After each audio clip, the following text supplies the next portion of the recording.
Hi everyone, and welcome to the Mummy Movie Podcast, where we are looking at famously one of the worst films ever made, and one that's highly un-Egyptian as well, Troll 2. With me for this episode, I've got a guest, Mr. Jake Fleming. So do you want to say a little bit about yourself? Hello, excited to be here. I'm Jake. I'm not really a massive film buff, but I like films.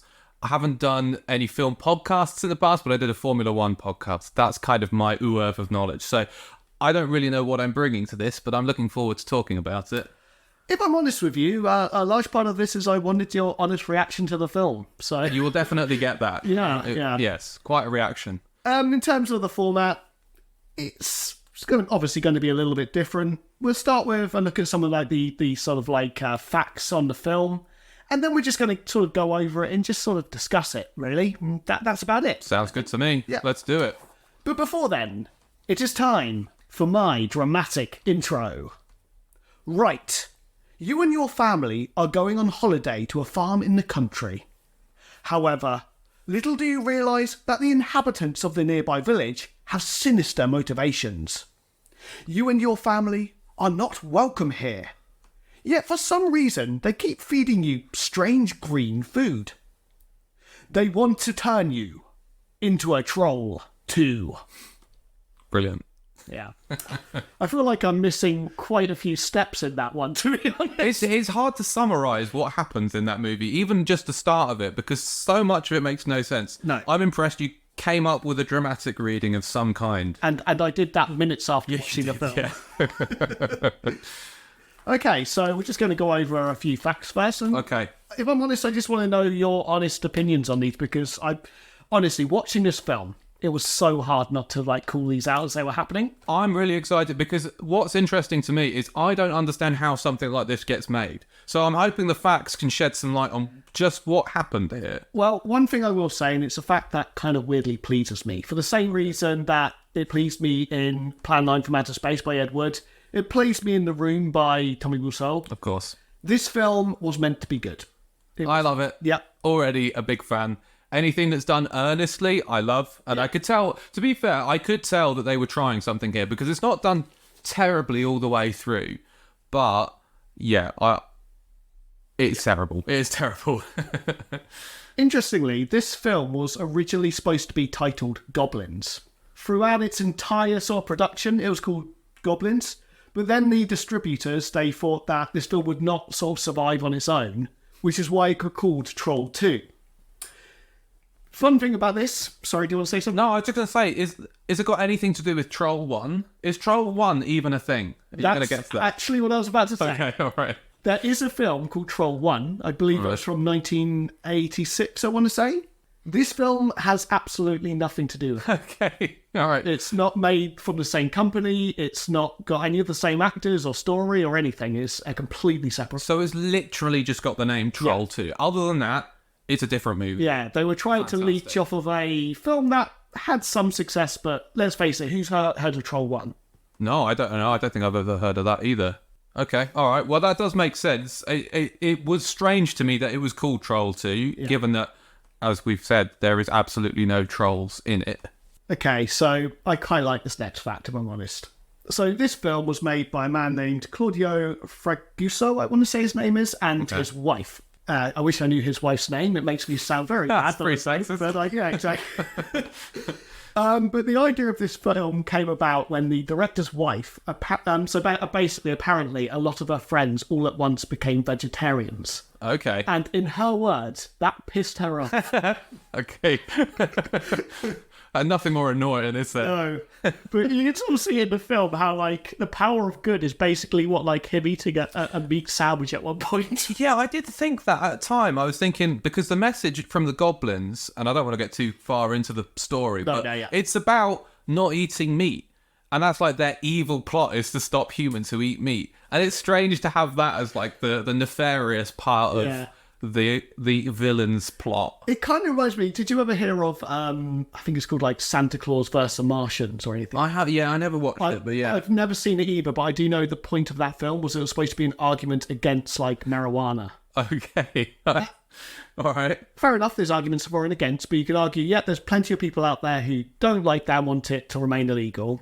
So Yes. there's at least a moral lesson there that people can grasp onto. Yeah. Pretty sure, like, vegetarianism is generally good.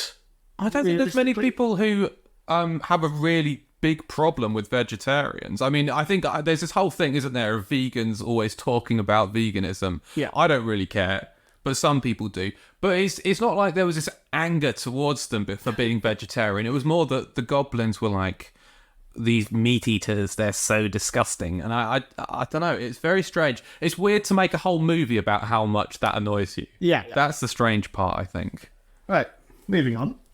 So the director, he and his wife, they wrote this, but the thing is, they're both Italian, and neither of them really knew English. Okay, so there's a few parts to this. Right. The first is, the actors, they even suggested that they ad-lib their lines, because they weren't making sense in the script. Like, they were literally sitting around in a group trying to figure out the script. Yes, yeah. They couldn't, but the director insisted that they read it as it was written. Wow. So this is what happened to an extent with The Room as well, which you mentioned in the introduction. It's that kind of power-hungry director thing where I know best, no one else is going to tell me what to do. And but they also don't acknowledge the fact that they aren't native speakers of the language. And therefore, now that you've said that they're Italian, so much of this makes sense. It explains an awful lot of what's going on in this movie. Yeah.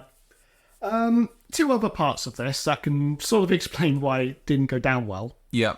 Most of the actors for this film were actually, they went in for sort of just bit parts. You know, like generally like background points and things like that. And then they were just told, no, you've got a lead role. Okay, good. So they probably weren't prepared for that. And I'm sure we'll get to it as well, but some of the acting is horrific in this movie. It is terrible. But right, let's add to this, shall we? Okay. So right, let's imagine you're going in for a side part, an extra role. Yep. You go in, you read a couple of lines, and you go, you know what? You've got the main part. Then they don't give you the full script. Right. They give it to you scene by scene. So what? So you don't know the ending? What are they worried about? The actors did not have any context for what they were reading or acting. I don't understand. I don't understand the methodology. I don't understand the justification. Why? Is there a reason? Or was it just some sort of avant-garde directing approach? No reason has been given as far as I'm aware. Okay, all right, cool. It's just the way it was. Okay, so sort of, I suppose the last point I want to say in this section. All right. Many of the actors did not know the film was released after it had been finished. They only saw the film many, many years later, like often when it was released on DVD. Bear in mind, this was made in 1990. So I have a question about that. Do we know the extent of the release? Was this seen in theatres? For what I understand, and I had to search quite hard to find this, it was released in theatres. Gosh. But I could be wrong. Okay, I can't imagine the excitement of coming out of the movie theatre having seen that. You would feel like you just stumbled upon some of the most weird outsider art. Oh, it's fantastic. I'm glad that I hope you're right. I'm glad it got a theatre release, because that's great. So, you know the main sort of child actor in this, I'm trying to remember his name. Joshua. Yep. He first saw this film on VHS when his family bought it for him. Right. He was so excited, they ran over, he put the VHS into the tape. Bear in mind, this is from an interview from him. This is what he said. Okay. And then he hated it. He hated everything about it. And it was only years later he began to appreciate, I'm actually being part of history. Yeah. But for years he hated this film. Do you know how old he was when he viewed it? Because he's about probably, 7 or 8 in the film, do you think? It was about a year after the release. So about a year after. Yeah. I mean, for a kid to realise how bad it is a pretty telling thing.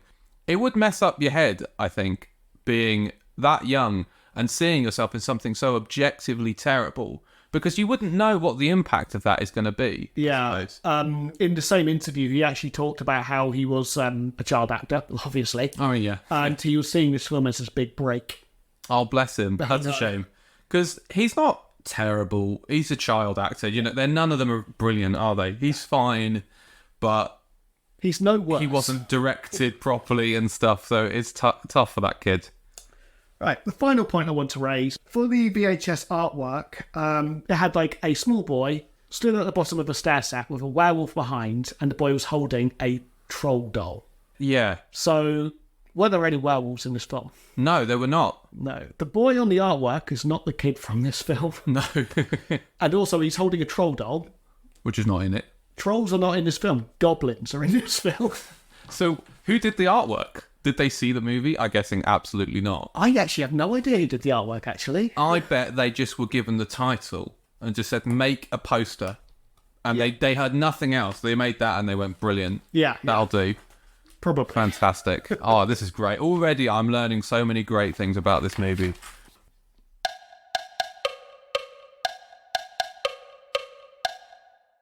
Okay, so in this next part, we're just going to go over the film and sort of, talk about it, basically. That's good. Yeah, let's do it. So the film starts with a granddad, sort of Joshua's granddad, talking to him and sort of reading him a story.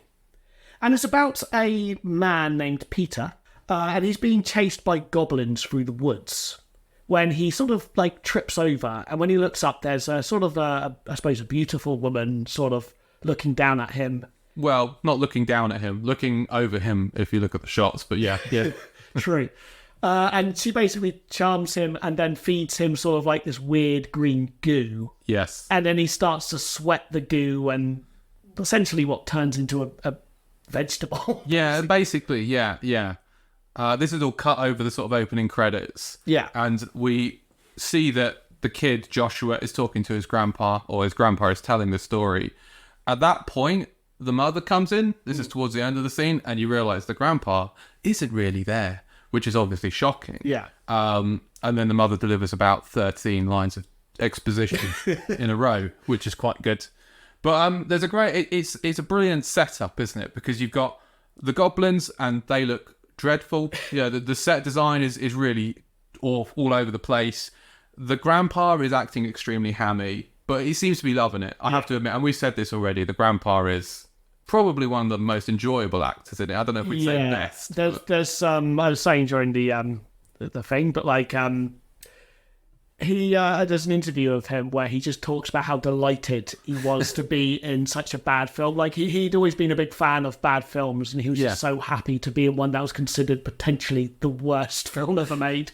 I'm pleased for him, because if that's his dream, then he absolutely achieved it. There's something weirdly kind of sweet about it, I think. Yeah, and I can understand that. I would love to be in a bad movie. Same. I mean, it would be so much fun, and you'd do something that brings a lot of joy to people. And then Joshua as well. Already you can see the problems, I think, at this point in the movie, that his acting it's not bad, but it's just not being directed very well. All of the shots of him responding to his grandpa are very awkward and stilted, and there's a lot of this in the movie where it focuses on a character, and you can see almost the director say action as they're about to deliver their line. It's all very weirdly edited. Yeah. And you can see this straight away in this part of the film. I also just love the fact that Peter in this film is clearly supposed to look like, like Peter Pan. Yeah. Or something like that. Why have they... I mean, I guess maybe they're trying to make it look a bit like fairy tale-ish because he's reading a book, but... Yes, it's a bit odd, isn't it? I don't really understand the significance of why he looks that way. But also, we've got the young lady... Yeah. Who, again, there's no kind of temptress. I suppose there is towards the end of the movie, like a temptress lady involved. But also, she's got these very fake freckles. Yeah, I don't know why they did that. No. It didn't add anything. So you mentioned this. I didn't pick this up because at the time, I'm watching this for the first time and thinking, well, that could be how they're going to dress up these characters. But then that just doesn't happen again. There's just one character with some very fake freckles on. The thing is, if you did it that way, where like it was deliberately looking a bit fake, it could have weirdly worked. Like that's a... Yeah. I said this on an episode recently, like a dreadful film, The Mummy Rebirth. Uh-huh. Okay. There were one or two scenes where they went for sort of like an artsy style when they were trying to do the bad animation, the bad CGI. And it kind of worked because it was artsy. Mm. But they didn't commit to that, so it didn't work. Yeah. Sort of the same here, I feel. I do agree. And I think that there's something to be said for a movie that's very awkwardly put together in that it can kind of lend itself to a horror, because you're not really sure. Something's uneasy about the whole thing. And I get that impression sometimes with this movie, but you can sort of tell it's because of incompetence rather than something that they're trying to do. Yeah. That said, you don't know where it's going. Because it's so weirdly put together, you don't have a clue what's going to happen next, and that is quite thrilling. Well, you say that, but the mum does explain it entirely. It's true. I suppose there's that, but yeah. It's interesting. So this opening, I liked the opening. I thought it gave me real 80s vibes. Yeah. There was definitely, when you told me the film was sorted out in 1999. Yeah. 1990, I believe. Oh, was it? Oh, okay. That's a little bit more. Yeah, it's on that kind of acceptable. Yeah. But I definitely, and we're both fans of this show, already was getting vibes of Garth Marenghi the whole time. Yeah. Just with the costumes, the synthesizer that was going absolutely mental in the background, and the stilted acting. Everything felt very Garth Marenghi already. I have a feeling Garth Marenghi is going to come up again at some point. I think so. There's quite a few bits which reminded me of it. So yeah, I would think so.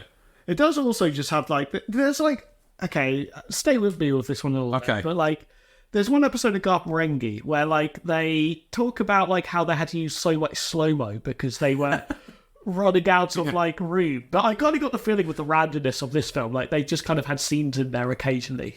But yeah, absolutely. There was definitely occasions on this film where things happened and they don't really go anywhere. Not necessarily in the same way as something like The Room, where genuine plot threads don't lead anywhere. But there's just scenes where you don't really understand what the point is, even though it's related to the central story. It doesn't really add anything to what's supposed to be happening. Yeah. Anyway, right. So we move on to a scene where we basically have the sister of Joshua. I'm trying to remember her name. It's Holly. And she's basically sort of working out in her room. Yeah, it's a strange start. It feels, again, like a montage, but I don't really understand what the montage is supposed to be about. She's lifting these tiny weights for a while, and then we kind of cut back to her, don't we? Yeah, I quite like the way, though, she's lifting weights and her mum just pokes her head in and just looks proud and then leaves. That was nice. That was a really nice moment. But basically, so there's a little bit more before this, but essentially, it's all leading to this point where Holly's sort of boyfriend, Elliot, comes in through her window and he's got his friends waiting outside. Yeah, that's right. At this point, he comes in and she's cross. So it's hard to tell at first that he's her boyfriend. I didn't think that was the case. I thought he was just some creepy kid. It was hard to know where the scene was going. No, yeah, I had no idea. And then, so she punches him in the crotch. And at that point, he says, "Are you trying to turn me into a homo?" Now, explain that line to me. What does that mean? Everyone knows that is how you turn someone homosexual, Jake. I see. Okay. You punch them in the balls. We're all one punch away. That's the reality of this life. And then she says, "I like you." So that's when you realise that she's in some sort of relationship with this lad. Yeah. "I like you, but my family doesn't like you. You spend way too much time with your friends." And that's the crux of the antagonism between this relationship. Well, the thing I love most, right? So first of all, she's punched him in the balls and he's claimed she's trying to make him into a homosexual, which I'm not sure about the logic, but sure. And then she says, "You spend too much time with your friends. That's how you remain a virgin." Essentially. Yeah. There was some wild dialogue in this section. I don't know where she'd learned all of this stuff, but so she's accused him of being a virgin. He's worried about being a homo. All kinds of stuff going on. And yeah, they're supposed to be in some sort of relationship. So unpick all of that. I certainly couldn't. But there does seem to... The dynamic that's taken through to the rest of the movie is they are kind of in a thing, but he's always hanging out with his friends. And that's some terrible thing that he's doing that's ruining their relationship.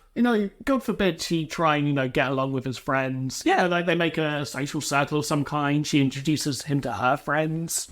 Like a healthy relationship. Pete, this is the 90s. Men and women do not hang out. Oh, I'm sorry. Ever. Yeah. Even in marriage. And they don't like each other. And when they do eventually get together, they drop all of their friends. That's right. No friends anymore. Yeah. That's it. No more friends. But yeah, I mean, she seems unreasonable in that scene. But later on, the dad reiterates, that guy spends too much time with his friends. Yeah. That's a whole big thing throughout this movie. But basically, the end of the scene comes where she basically invites Elliot along with her and her family on the road trip to Nilbog. Yes. And he says he will be there 8 a.m. sharp. Yes, they make it very clear. That's laid out pretty clear in the dialogue. 8 o'clock sharp. And then we skip to her crying in the car. Yes. Because they left at 9:30 and he wasn't there. It wouldn't have been enough to just say he was late. No. It had to be 8 and 9:30. They had to be really clear about the times involved so that you could scrutinise it and say, well, that is an unreasonable time. Very important, I think, for the viewer to have that option. Yeah. We then see Elliot and his friends in their camper van, and we find out that they are actually going, but he's doing it in a way that, she really wouldn't like because he's bringing his friends with him. The one thing she said, don't do that. In fairness to her, I will say one thing here. If you've agreed to go with your girlfriend and their family on a holiday, maybe that's the point where you don't bring your friends. I'm agreeing with you. I think he shouldn't have done it. But I feel like she was like tempting him, like, whatever you do, don't bring your friends. Yeah. If someone does that to me, what am I going to do? It's too much fun. I'm going to bring my friends. I'll come. That'll be fun. Yeah, you're coming. Yeah. But basically, we then so we've got them driving in the car, back to the family, and there's sort of a few bits that happen during this trip. But the first one is the child Joshua. He has a sort of a dream where his family basically turn into goblins and they're trying to feed him basically. Yeah, and this is the first look you get of the funniest goblin costume of the lot. Yes. You get that on the sister. She's wearing a face that I can't even describe really, but it is so funny and it keeps popping up and it is hilarious every time. I do like the fact that at one point there was a room full of goblins and I went, there he is again, and you just need the one. That was good. But my favourite part of this is where the kid sees who he thinks is his granddad. Yes. Holding up a sign that says "Stop them." Yeah. And he claims he's going to throw up, so they stop the car and he runs up to the granddad. And the granddad says, there's going to be trouble, all of this kind of stuff. Yeah, he does like a kind of premonition type thing, doesn't he, where he talks about the danger that they're heading into. Yeah. But then they pull up and you see it's just a hitchhiker of some sort, or some weird guy who presumably was just letting this child talk to him creepily before the family pick the lad. I keep forgetting his name. His name's Joshua, isn't it? Joshua. They pick up Joshua and he goes back to they continue on to their trip at that point. More to the point, he claimed he was going to throw up. Yes. He got out of the car and ran to this random person, started talking to him. The family then sat there and went, oh, look what he's doing. Yeah. They didn't react particularly quickly to the situation. They were fine with it. And then, 5 minutes later, all right, let's stop him. Yeah, with no kind of urgency as well. They just kind of pulled up and said, come on, in you get. Come on, stop talking to the hitchhiker. I really love that the hitchhiker goes, are you going to give me a lift or what? And they just kind of drive off. Yeah. I don't know what he did wrong. Maybe he could have helped them. There's a lesson. Yeah. So they then arrive, and you've got Elliot and his friends. They park up in their camper van. Yep. And we got this our main family, Joshua's family. Yep. You then meet the people they're kind of swapping houses with. Yeah. They're pretty damn creepy. Yes. This film doesn't do a great job of subtlety, does it? No. At no point are you thinking, I would continue this set of actions that the family is taking right now, because everyone is so creepy to them, and that happens straight away that you just go, this isn't right, I'm out of here. That's even when they're on the journey to the house, they're driving through the village. They get to that shop, and it looks up and they're like, oh, why is there no one around? And they drive past, and basically it must be a good, 10 There's a lot of people in the window. It's that kind of thing where it's the cliches, but it's done so badly. There's sort of slightly creepy vibe of townsfolk who are staring at you, but it's done in such an obvious way that it doesn't really intimidate you as the viewer. It's not like you're thinking, oh God, what's going to happen? You're thinking, why wouldn't they just leave? What are they doing continuing with this journey? I mean, at the same time, I do have a particular thing I want to happen once in my life, and it's a bit of a weird one. Go on. I want to go into a bar in America. I want someone to be playing the piano and just stop. And then everyone to turn around and then someone go, we don't like your kind around here. I can tell you, there are bars that are a bit like that in America. I've never been told we don't like your kind, but you can certainly tell you're being stared at in some kind of backwards places. Yeah. I also really like the part in the scene where the other kid, who's sort of like Joshua's kind of like double, throws a baseball at him. It's really random. And it's just got, was it like, it's like, eat before we eat you written on, or something along those lines, isn't it? Yeah, and this is, again, comes into the no real subtlety. It's not like you're wondering whether there's something wrong with this town. You're quite clearly told these people would like to eat the characters. There's no mystery here. They're going to eat them. And it's done through the weirdest thing. Why on a baseball? I don't understand what that was. It doesn't really have anything to do with anything else in the movie. But then, like, there's not even, like, a sense of, like, you know, like you say, there's no subtlety. Because then they go into the house and they've just laid out, like, a very suspicious meal on the table that's covered in, like, green stuff. So this is where Garth Marenghi is going to come up again, because there's an episode of Garth Marenghi where there's some water poisoning everyone, and the water is bright green the entire time, and none of the characters comment on this. And throughout Troll 2, all of the food is covered in green goo, and at no point do any of the characters go, that doesn't look right, or that's disgusting. They're there eating the green goo quite happily. I don't understand how that's not acknowledged in any circumstance. I love the fact that the food doesn't even look appetizing. It is literally just weird looking drinks and bread and quite plain cakes. Yes. Things like that. It's like whatever they could get easiest from the bakery, some bread. The cakes literally look like the kind you buy with the purpose of doing up yourself. Yeah, you decorate them, which is probably why they bought them, so they could stick a bunch of green goo on it. But so we get to the point in the scene where they've had this spread laid out.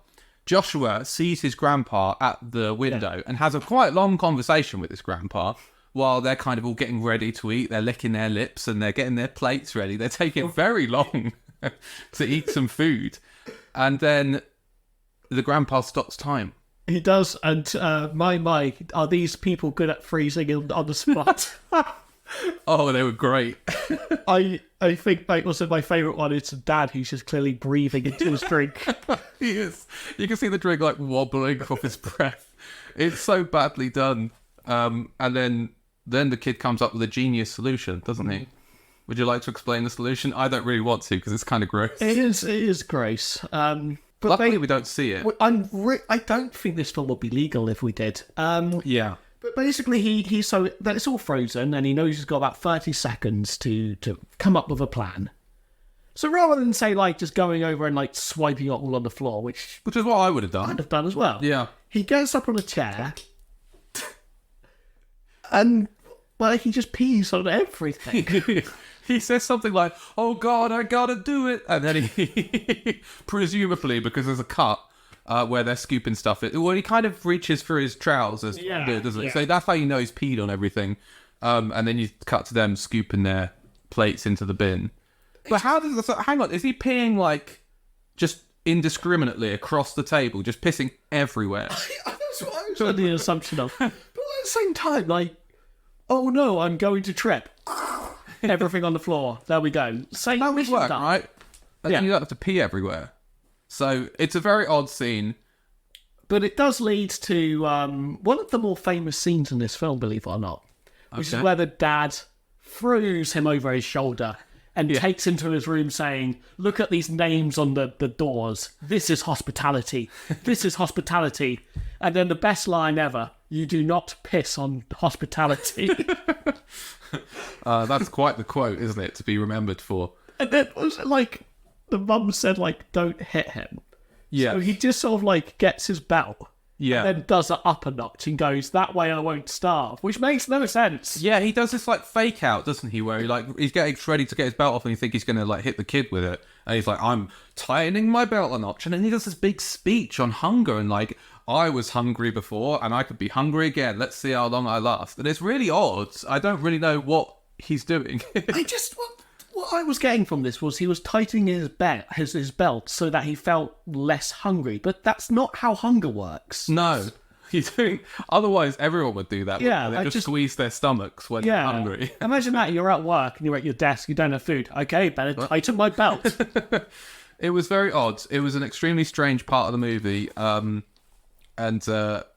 already you can see the problem in the sense that the issue of the food is really obvious, even to the people within the movie. You would think, but at no point does anyone acknowledge it. But again, go back to like the beginning where we said if this film had been done in a way where it was deliberately looking a bit fake, yes, weirdly could have worked. Like, I agree. For the like, you know, the viewer, there's something there, but it wasn't done that way. No. All of this unsettling weirdness, it does have the potential to be good horror material, I think. But like you say, it's just not quite right, is it? It's just held back by everything. Yeah.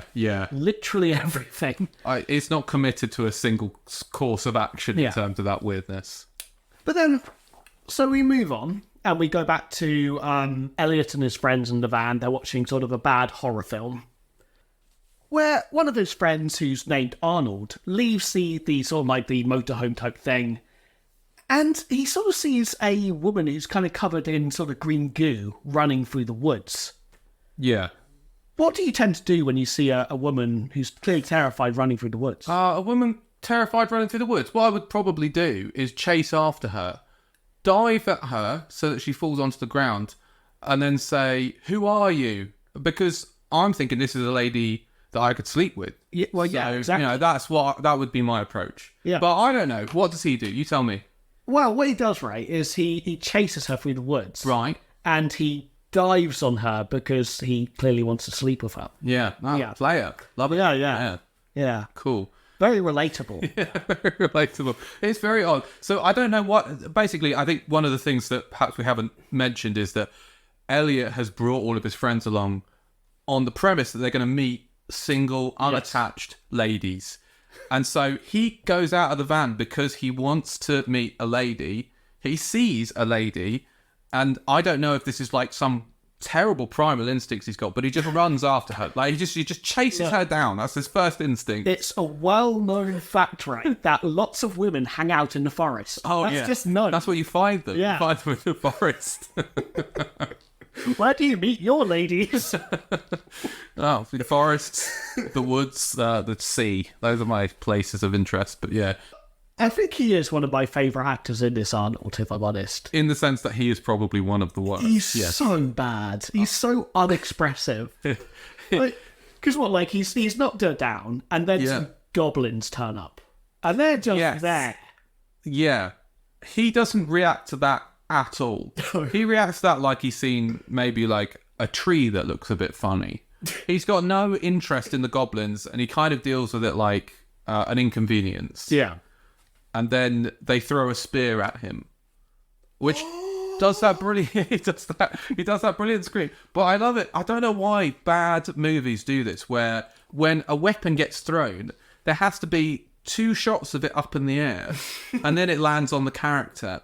Where the arc that it shows off makes absolutely no sense whatsoever. Why not just show them throwing the thing and then it hits the guy? I don't understand that. I know, like, when a spear, like, hits you, in real life, it doesn't make any sound. But also, there's just a weird thing with bad films where, like, I don't know why it not making any sound just is so funny. It just lands, and then it's...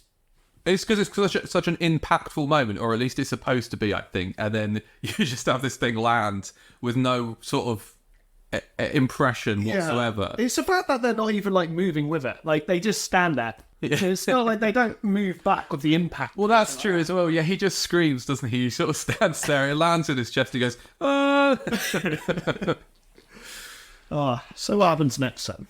I think at that point we get to the next scene where he kind of stumbles into this weird church. Yeah. I think it's a church. It's hard to tell, but it's kind of this lady's hideout. I can confirm in real life it is a church. Okay, in real life it looks like a church. Yeah, it's not supposed to necessarily be in this film. It's supposed to be a house. So, of course, when you're trying to find a house, you just go for a church. Yeah, absolutely. Yeah. That's, simple. I suppose when you're doing demonic things, it's a natural place to hang out. Yeah. But at that point, he and this girl stumble in, and this lady, I think, I know her name, I wrote it down, but it's something that begins with C. Do you remember her name? I also wrote it down, believe it or not, and I can't remember. Let's find It's out. some sort of quite classy name. Credence. Credence. Yeah, you can see it here where I've crossed it out and then I've spelt it incorrectly again. So Credence, the actress that plays Credence, is doing one hell of a job with her face. Every second or so is a new facial expression. She's basically the complete opposite of Arnold. Yes. Yeah, they put them in maybe to contrast styles. Some beautiful art. She's very much overacting. It's incredible. It's just like every sort of new word needs an expression to go with it. It's really impressive in a way, even though it looks absolutely ridiculous. And she does all of this kind of, I am going to do blah, blah, blah. And she's got that kind of, really over the top hammy thing going. At that point, I'm not really sure what happens. I think she gives them broth, doesn't she? She gives them the most suspicious looking broth you've ever seen. That's literally smoking. Which again, I would probably avoid drinking in that circumstance. But this girl who is with Arnold decides, I'm going to have a little try. Yeah. Why not? And then she starts stumbling around. She's gagging and stuff. And Arnold's like, oh, what have you done to her? And she goes, don't worry about that. Drink up. Like he would just go, yeah, all right, and drink it. Given this film, though, I wouldn't be surprised. No, that's true. Yeah, no one's making great decisions at this point. The mental gymnastics of this scene, though. Like, so they've gone into someone else's house. That person said, you've come into my house. At that point, you probably go, sorry. Yeah. Leave. Yeah, especially if they're being creepy about it. But then she's acted really weird and eccentrically. Yeah. And clearly has sinister purposes. Yes. And then she feeds them what is quite clearly like broth from a cauldron, and they're just like, yeah, sure. They must have never read any witch story or anything like that. They never knew that was a thing. But it's the next bit where the lady is dying. I guess she's not dying. Is she turning into vegetable? She's turning into vegetable. That the goblins. You've got to get that anti-vegetarian message. Sorry. Horrible vegetables that they turn into. But she's like crawling up the stairs. I don't really know why she's crawling up the stairs. I don't know what kind of instinct that is. But B, the shots are so long and so awkward. It just focuses on her from that fixed position of where Arnold is presumably supposed to be. Just kind of like slowly crawling up the stairs. You can barely see her at half the points where she's doing this. And she's just kind of going, and the characters aren't really doing anything about it until the goblins turn up and then Arnold delivers the famous line. I'm guessing. Yeah, exactly. We know the line. It's beautiful. It's perfect. Oh my god! I really just wanted to hear you do it, to be honest. They're eating her, and now they're going to eat me. Oh my god! And I mean, if you know anything about this movie, you probably know that line. It's fantastic. And it just encapsulates the kind of weirdness, the acting, the writing. I mean, no, who says that? Who says that in that situation? Look, how are we supposed to know if he doesn't say, Jake? But the ironic thing is, they don't eat him. They don't. That doesn't happen, does it? They turn him into a tree. He turns into a tree. I don't really know why that's what happens. It's because he doesn't drink the broth, right? A little background information. Okay, let's have that. Yeah. Right. So he's done up as a tree, and he's in the pot. Yes. Yeah. His shoes were actually nailed to the bottom of that pot. Right. And he had to stand there in makeup for 14 hours. Oh my god. And do you know why he's got a thing in his face? Why? Because he was complaining. Oh my god. That's terrible. I know Stanley Kubrick did some bad stuff, but my god, that's bad. No, there's like an interview with the director, and he's just talking about like, yes, he kept complaining, so I had put it in his mouth. Well, they kind of wrote that into the scripts. It's like, well, you don't need your mouth anymore. And then you just get the director going, That's fantastic. Well, the poor guy, because to be fair, I was like, oh, he did quite a good job of not like shifting around, but I guess he was nailed to the floor. Yeah. So never mind. 14 hours. That's like a torture method, I think. Legitimately, yeah. That's so bad. Like, yeah, like you say, like, was it Stanley Kubrick? He was horrible to the face. Yeah. He did Clockwork Orange, didn't he? He did, he did The Clockwork Orange and he did The Shining. Yeah. And The Shining was the one where he was horrible to Shelley Duvall. Oh, I've heard of that, yeah. Yeah, he was awful to her, and that's why she has that haggard look throughout the movie, is because Stanley Kubrick is mentally abusing her all the time. I know the one with Clockwork Orange is like 2 bits. There's one where like he's getting, like the main character's getting beaten up by police and they legitimately punches. Yeah. And the other ones where they've got his eyes open and they have actually accident. I don't know if it was that. I'm guessing I hope it was an accident, but they actually scratched his eye. And that's why, like, when he's screaming, it's literally. Oof. Yeah. Really good films. Brilliant movies. Ethically. Oh dear. It is such a good. It's like actually one of the few films. Actually, both The Shining and Clockwork Orange. Yeah. Two of the films that I think are on the same level or better than the actual source material. Yeah, I've read The Shining. I haven't read The Clockwork Orange, but I prefer the movie version of The Shining to the book. Yeah, I do like the book version, but the movie version's better. Clockwork Orange, the book takes a while to get used to because it's written in like a slang language. Yeah. The first chapter of it, you're reading it and you get parts of it, and all you know is you don't like what you're reading, and then slowly you start to understand what they're saying. But I think Clockwork Orange, they're both equally good. Yeah, that makes sense. I really like that movie as well. You kind of put up with a certain level of I mean, it is basically abuse towards the actors. I know it's of the time to an extent, but Troll 2 was not worth that level of abuse. Maybe it was worth it for The Shining, but not this movie. That's so true. I never thought of it like that. Yeah, this is not a masterpiece. It's a different kind of masterpiece. I mean, people got a lot of enjoyment out of it, so maybe it was. I don't know. Anyway, I feel we should probably move on to the next scene. Okay. So we now arrive at a scene where we've basically got the daughter. Holly, thank you. Who's sort of like, I don't know why, but she's like, well, actually, I do know why, but I'm going to say I don't know why for the sake of this. She's like dancing around in the mirror and acting very strangely. Yes. And then she says, it's either your friends, Elliot, or me. And she's sort of like building herself up to talk to him the next day. Yeah. It's all very weird around her as a character, the way that they kind of do these little cut montages. Yeah. So they had that one earlier on with her doing the weightlifting, and now they've got one of her dancing, which it doesn't really fit with the rest of the movie. It's such a strange aspect of her and no one else. But do you know one of the fun parts about that? Okay. Weirdly, this comes around a bit earlier on where they talk about, like, I think it's like they talk about, like, with Elliot, they talk about, like, making him infertile or something like that. They talk about, like, you know, when he gets kicked in the balls. Oh, yes. Yeah. So basically, the cast throughout the filming were talking about how teenagers and children don't act this way. And the director just outright going, yes, they do. And the reason she's dancing around like that in her room is because that's just what he thought teenagers did. I see. Okay, right. Again, it does explain a lot because none of the children's dialogue in this is what you would expect a child to say. No. It's all written like everyone else in the movie. There isn't really any distinction between what the children are saying and what the adults are saying. The only difference is Joshua has a bunch of child stuff around and the girl, Holly, dances. That's how you know they're children. Otherwise, they are interchangeable with the parents. Yeah. So ultimately, we get Holly saying that it's either me or your friends, which is, I mean, I don't like doing the whole red flag thing, but that's a red flag. I would say so, yeah, I would agree.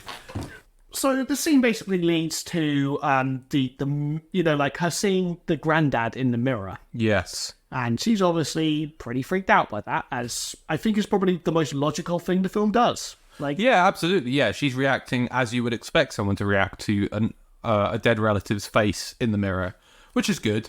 But there's the next bit, isn't there, where the family comes out, they hear her screaming. She doesn't exactly run away. She kind of like lollops away. towards the parents' bedroom.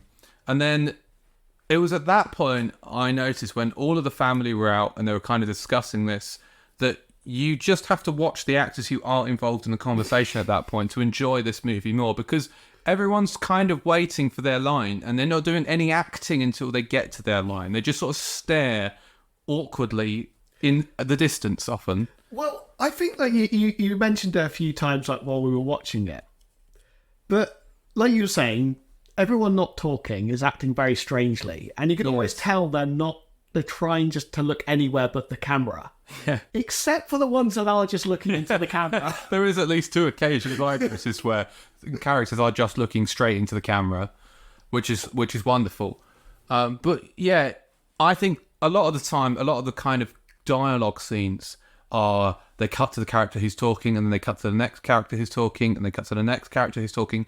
Because when they have those group scenes where there's 4 characters and they're just focusing on the whole scene, no one seems to know what they're supposed to be doing when they're not talking. They're just kind of staring in this weird alien way. I think I do quite like the scenes with the dad as well. Yeah. Just because, have you noticed he seems to be trying sort of harder than the other characters? In terms of his accent? Yeah. He just can't act. No, he can't. It's a bit tragic for him. It's very sweet. I'll put it that way. Again, I just wonder how much of this is down to direction, because I don't think he or the mum probably knew anything about what they were supposed to be doing. He wasn't actually an actor. Oh, really? He was actually, and still is, he's a dentist. Okay. Why is he in this then? What did he do to... When the filming for this took about 3 weeks. Yeah. And whilst that was going on, he was literally doing a day like as a dentist, coming to film, going off, doing a day as a dentist, coming to film. That's how it's like. Oh, my word. So, really, he has to be applauded for showing up and putting a performance in, because I don't think Tom Cruise has ever done dentistry. I mean, he's a pretty good actor, but, I feel like that would hamper him slightly. Yeah. He's a very successful dentist, which is very nice to see. That's good. I'm pleased for him. I don't think he's got much of a career in acting. No. Well, and the other thing we were saying as well, and this kind of tied into when you were looking at your intro. Yeah. What do we really know about the father and the mother? Yeah, well, because that was the thing you said, because I read the intro to Jake before. Yeah. Before, we did the episode. And he said, you need to talk more about the family in the middle. Yeah. And then we just sat there for a while going, we don't know anything about them. Yeah. We don't learn what he does, what his job is. We don't learn anything about him as a person. There's no clues. The only clue we get is in the next scene, which I'll jump ahead slightly to, when he's reading the vegetable cookbook. That's the only bit of personality that's thrown in there. The thing I love about that scene, well, first of all, right, so they go to the store and it says, we'll open moments after the sermon. So there's just like a rocking chair there. Yes. Yeah. And he just starts reading a cookbook. I don't know whether it was there. We couldn't tell if it was already on the chair or if he'd brought it with him in case he needed some light reading. But the thing I love most is so he's reading it for 2 seconds. The kid goes to the window in the car and sees Nilbog backwards. Oh yeah. God, it's goblins! Because Nilbog is goblins backwards, for reference. I will say, it took me an embarrassingly long amount of time to realise that. But I love the fact that he looks back at the dad. Bear in mind, it's been, less than a minute. Yes. And he's fast asleep. Yeah, all of that was completely insane. He's there with the vegetable cookbook, asleep, outside a grocery store. And that's not the weirdest thing that's going on in this scene. Come on, carry on. Well, at that point, then Joshua goes to what doesn't really look like a church, funnily enough. It looks, weirdly, the person's house looked more like a church because it was a church. So he spots some kind of sermon going on. And at that point, he sort of sneaks in, goes up to an attic, leaves his skateboard by a slope, which might come in important later. So they focused on that, just in case. You never know. And then he kind of spies on this sermon going on. And this is where we learn a little bit more about the goblins and their unease with humans. Their hatred for meat eaters. Yes. That's where they he's there going, and they eat chicken, and they're all going, ooh. And they put it in their bellies. Ugh. It's all the weird stuff about what humans are doing eating meat. I just want to go back briefly. Go for it. Just because it's only just occurred to me. Yes. So, strange woman with strange eyes. What's her name? Do you mean the mother? No. Oh, no. Oh, Credence. Credence, yeah. Because she has strange eyes too. She does, yeah. But, why did they not just make this building Credence's house? It's creepy, it's not church-like, and it does look like a barn of some kind. It's a very good point. And then have the church as the actual church. That's a really good point. I don't know. It's literally just occurred to me while talking. Is it just because they couldn't think of a way to have an attic in the church, and what was really important for that scene is for a skateboard to fall on into the church? Camera trickery. I could just have him in a attic-like area. You could easily... You're expecting a level of competence far beyond of the filmmakers, I think. Fair enough. But yes, I do agree. I feel like, in terms of difficulty, that would be maybe a 2 out of 10. Yeah, I think so. But no, it's a really good point, actually. I hadn't thought of that. Why did they swap the sets? Was it a mistake? I don't know. It was just they have the church. They go to the church, there's just a bed. yeah, that was really weird as well. That's why I was confused at first. I was like, it's a church. Oh, wait, it's not a church. There's a bed in it. And now there's a creepy lady. Then later on, they have a scene in the church, which is in a barn. They were getting very confused, I think. But yeah, anyway, so he's up in the attic. He's watching them. They do this. Figured out that they don't like meat. Yes.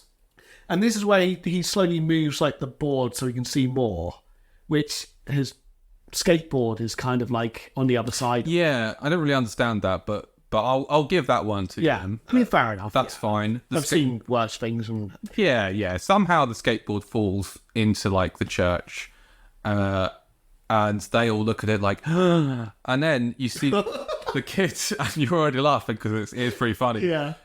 A hand just juts out of the hole that the kid's looking down into and grabs him on the face. And you maybe see it for 1/10 of a second before it cuts to a new scene.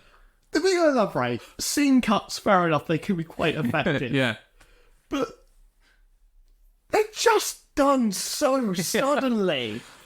There's no there's no consistency with the pacing on this movie, because some stuff is done really slowly, like the girl that Arnold was with dying takes forever, and then like I said, that kid getting grabbed, I was maybe half a second of and then that's it, it's over, and you're in another completely different scene at that point. But the thing I love, right? Okay, so fair enough, other films do scene cuts and they do them well. Yes. But generally, they thought about the music. They thought about the tension growing. They thought about the next scene and how maybe it can link a little bit to the other one in some capacity. Yeah.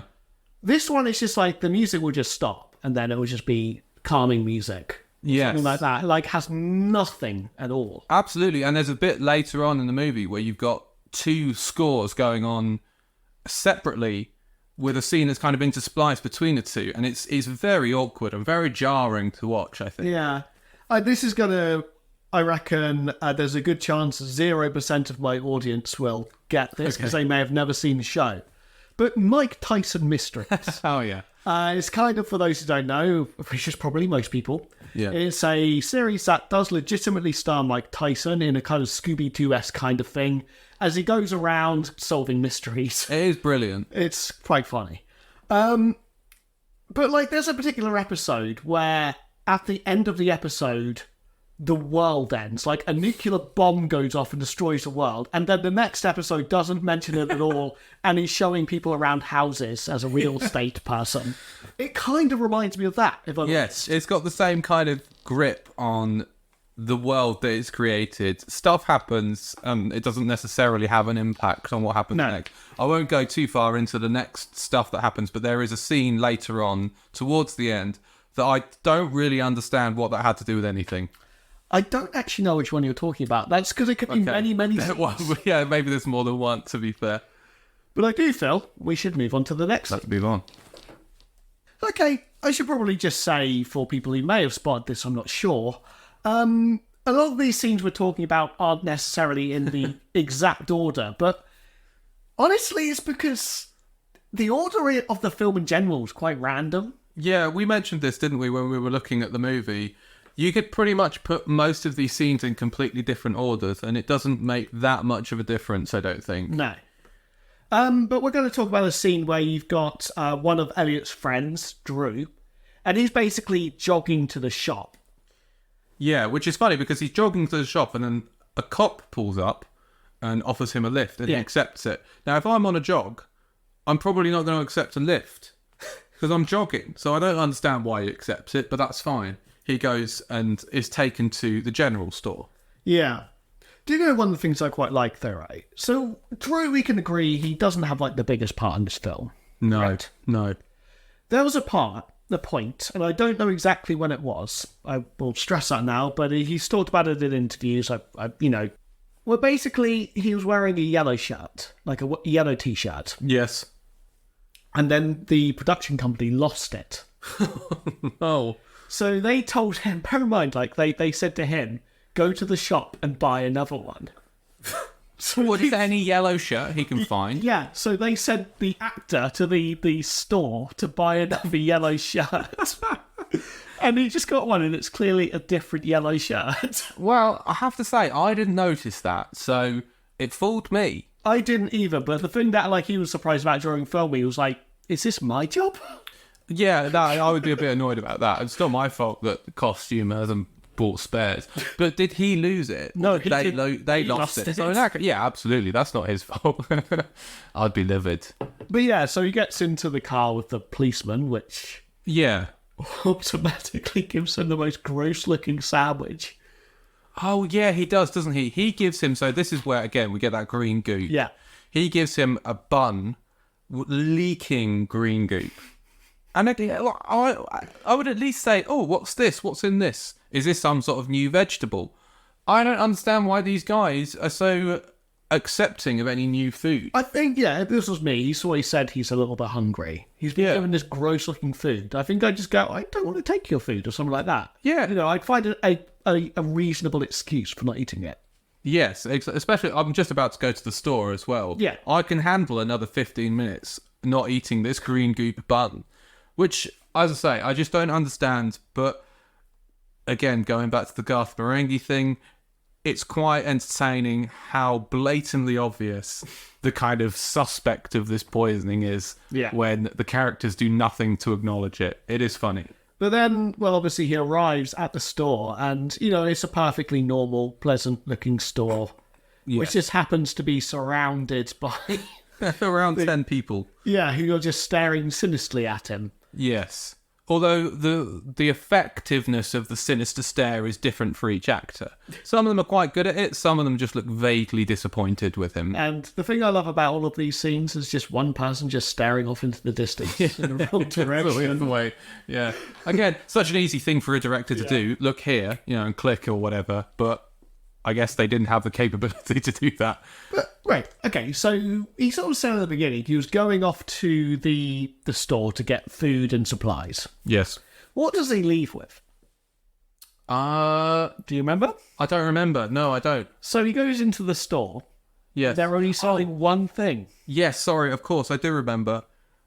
He leaves with goblin milk. Yeah. Oh, sorry, Nilbog milk. Sorry. Nilbog milk. I'm giving the ending away. Which just happens to be like the goopiest off milk you've ever seen in your life. Yeah, it's disgusting. But he doesn't leave with anything else, and he's given the milk for free, I think, by the storekeeper. Yeah. So he's given the milk for free, and he just decides, that's great, I've got what I need. And he's just done. I mean, to be fair, the storekeeper is being creepy, and I think he does pick up on it. Which I think is why he backs out. But I would have just not taken the milk. Yeah. I would have gone, no. The storekeeper's an interesting one. Yeah. I think I said during... Well, yeah, you mentioned the storekeeper, and this is fascinating. Yeah, this is actually really interesting. So he was actually going through some pretty sort of dark times when he filmed this film. He was actually in an asylum. Yeah. And the one thing he said in interviews is he wasn't acting in this film. Right. He was just disturbed when he was doing this. Well, do you know what? The reason I was thinking about that as well is because if you see him in that scene where they're doing the sermon, he does seem to be fidgeting a lot. Yeah. And I can imagine if you're someone who is struggling with your kind of psychosis and stuff, being in that situation where some creepy, weird sermon is going on is probably not the best thing for your head at that point. No. His big thing, right, is he was in like an asylum place. They said to him, if he gets the part, he won't have to pay for anything in terms of like travel and that. Oh. So he went over, he got the part, and so, well, initially someone else got the part, but then they dropped out and then he got the part. Right, okay. And yeah, so that's kind of why he did it. It's very morally iffy. I think there's a duty of care to people who are mentally struggling. Yeah. And that definitely feels like a line was crossed. On the upside, you do see him later on, he tends to actually go to a lot of like the sort of conventions and things. Yeah. And he's talked about the moment where he came out of the curtains once, because he went to one of these conventions as like a fan and just sat in the audience. Right. People recognised him. Yeah. And, they wanted to ask questions, and apparently it meant like the world to him. That's really sweet. That's really nice. Yeah, he went up on stage and he sort of said about how he came out sort of like doing sort of like a cheering sort of emotion. And the fact that people were like really excited to see him, apparently it meant the world to him. Oh, that's quite lovely, actually. So I do think there is actually like a happy ending. That's good. No, I'm pleased for him. I still think like it's irresponsible of a studio to take someone with that kind of state, but yeah. No, I do agree. It's I can't think of the right word. It's kind of not manipulative. I wouldn't say that's the right word, but coercive, maybe. Coercive, yeah. I don't know. Something not quite right about. They didn't have his best interests at heart. Yeah. That said, he's not bad. He's probably one of the better actors. An actor within this, he's not bad at all. He is very creepy, and but you get a sense that there's a different vibe to him. He's not doing bad, creepy acting. He is a bit better at embodying that sort of weirdness. Yeah. So yeah, no, I think that's good. So he comes out of the store at that point. This is Drew. Yeah, we're talking about. Drew comes out of the store. He is kind of stared at again by those people. Does he drink the milk at that point? No. He's not. What happens at this point? Yes, is that the creepy people outside? Creepy people. Creepy people. Can't speak. Yeah. The creepy people outside the shop. Yes. Tell him that his friend is waiting in the nearby church and that he can cross through the forest to get there. Yeah, and it's only a mile away. Yeah, and he just kind of goes, okay. Yeah, he doesn't question it, doesn't question the motives. And why are they telling him that? Because they want to eat him. But they can just eat him there, can't they? Probably. Okay. Yeah, so like he jogged for a while through the forest, and because he's eating the sandwich in the cop car. That's it. Yes, I was trying to think because I knew he was poisoned by the time he gets to the church, but I just couldn't remember why. But yes, you're right. He's eaten that sandwich already, so he's already struggling when he's kind of like sweating the green goo. Yes, yeah, that's right. And then like he tries to drink the milk, and it's kind of lumpy and disgusting, so he just throws it away. Yep. And I will say, I kind of, on some level, get everything in this film. I get that, like, the green goo is supposed to be against vegetarians. I don't agree with that message, but I get it. Sure, yeah. The milk, I just plain don't get. No, the milk is a really strange facet of this whole thing. It's not explained where it comes from. I thought there was going to be some scene where they show the goblins producing the milk that they feed off of, but that doesn't happen. It just exists as this entity within the movie. Thing is, though, I think it's only mentioned about, twice. You get the scene where they're in the house and they've got the four, like, cartons of milk and they realise they think it's off. Yep. And then you've got him drinking it from the store. Yeah. I don't think it's mentioned. No, you're right. I don't think it is mentioned. If it is, I didn't remember it. But yeah, it's not. It doesn't go anywhere. No. As a plot thread, it's just there's some milk. It's gross and it's goblin milk. I don't know what you're supposed to get from that. Moving on. Like the movie did. So he basically gets to the church house place of creepy eye woman who I can't remember the name. I forget. Oh, Credence. Credence. One day he'll go in. Yeah. But this is where he sees his friend who's basically turned into a plant. Yes, that's right. Yeah. So this is where he is kind of got I don't know what you would even call it. It's like a mask of branch. It's basically like a vegetable version of Bane. Yeah, that's a really good way of describing it. He's vegetable Bane. And he's trying to kind of get the attention of Drew. He's like, help me. And Drew eventually realizes. And at this point, he pulls off the thing over his mouth. And then Arnold goes, drag me out, idiot. And there's a funny scene where he's sort of trying to drag Arnold out of the thing. And at this point, you turned to me and said, this is supposed to be a horror, by the way. which was wonderful, because that was a very funny scene. And if you hadn't reiterated that, I would have said they did a good job of making this funny. Yeah. It was good. The timing of it was so awkward. Yeah. And I think because now that we know he was nailed down, because he's nailed to it, he looks kind of really awkward just being dragged away. He really looks like he's done with this scene. Well, I don't think he comes back after that scene, does he? No, I think that's the last sign of him. Because that's the scene where he gets chainsawed. Yes, that's right. He gets chainsawed. That's right at the end of the scene. She comes back. What does she do to Drew? I don't remember what she does to him. Does she turn him into a leaf? What happens is that she backhands Drew. Oh. And he lands on the bed. Okay. She then tells Arnold, his friend, that she has to punish him. Yes. So she gets out a chainsaw and tells him that this will just tickle. And it does. And then, she's chainsawing him and he's laughing his head off. He's having a lovely time. She didn't lie. That's quite nice. And then we just see her basically, mixing a green drink to give to Drew. Yes, which presumably came off of Arnold. And we don't see Drew drink it. No. But the implication is that he will. Yeah. Okay. And that's the end of his character. Anyway. Moving on. We then kind of go back to the church where the dad has finally woken up after reading the vegetable cookbook. Oh, yeah. Yeah, you might need to go back a bit to understand this. Well, we're having a bit of trouble here, aren't we? Because the film itself is all over the place. And you kind of pick bits up as you go, trying to remember what happened. Because it's not like there's a logical thread to all of this stuff. The next thing that happens is the dad stumbles upon them trying to force-feed Joshua ice cream. Which, how would we have got to that point? But that's what's happening. Yeah. And then a little bit later, they, the dad's obviously angry. I was thinking at this point, when he stumbles upon them trying to force-feed Joshua ice cream, if he doesn't think something's wrong, he's an idiot.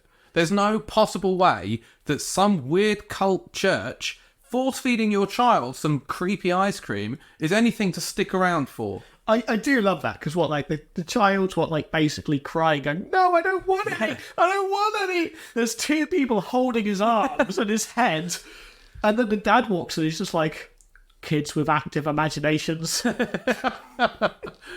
active imagination is being held against his will, being force-fed some sort of dessert. At that point, I would have been out of there, but then I think I would have been out of there before it even started. So at this point, you just have to accept that these characters are willing to put up with everything. But I love the fact that just a short time later, they go back to the house and there's just a full-on party going on there. Yes, so they get to their house. I guess this is the village's attempt to make up for the misunderstanding. There's kind of the preacher guy. He's sort of in charge at this point, isn't he? And he's saying, for our little misunderstanding, we thought we'd throw you a welcoming party. And the mum is so excited. She's like, they brought a feast of food. And of course, all the food, what does it have on it? Green goo. Green goo, yeah. Who would have thought? So, and there's also, what's funny, I love this, is there's kind of little messages on some of the food. It's like, tuck in and, eat this and let's get full and all that kind of stuff. Little subtle messages to make sure that the humans are going to scoff this food all up. Yeah. One of the parts I like that came just before the sort of party scene was where you get Credence coming into the house and she's got a cake with her. And she goes, this is a local delicacy. Yeah. It's literally a cake you would buy, sort of an unmade cake you would buy in Asda or any, Walmart if you're in America. Yes. that's clearly there to have things added to it. And all they've done is squirt welcome or, eat up in green goo. The local delicacy is a plain cake. Yeah. They haven't come up with anything with flavours yet. So, just enjoy the cake. But yeah, I forgot about that scene. So she comes in, and does she describe... I think she describes the daughter as appetising. Oh, she does, you're right. And this isn't seen as a problem either. At that point, I would imagine most mothers would kick out whoever just described their preteen daughter as appetite. Well, she's a teenager, but a teenage daughter as appetite. Underage. Certainly underage, yeah. But, she's so excited to have this lovely plain cake that's been brought in. And then she's just like, isn't it wonderful? They're throwing us this lovely party. Yes. Yeah, it's absolutely delightful. So, but they look like they're enjoying it at first, don't they? Yeah.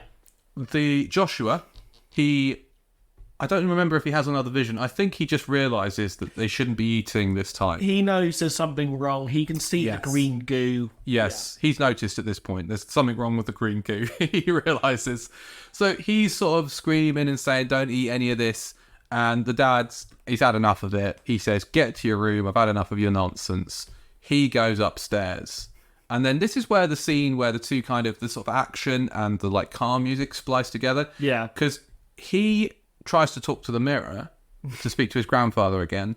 And then at that point, a goblin dives out of the mirror. I forgot about that. And starts attacking Joshua. That's when the grandfather does turn up, chops off the goblin's hand in another lovely scene with lots of great props.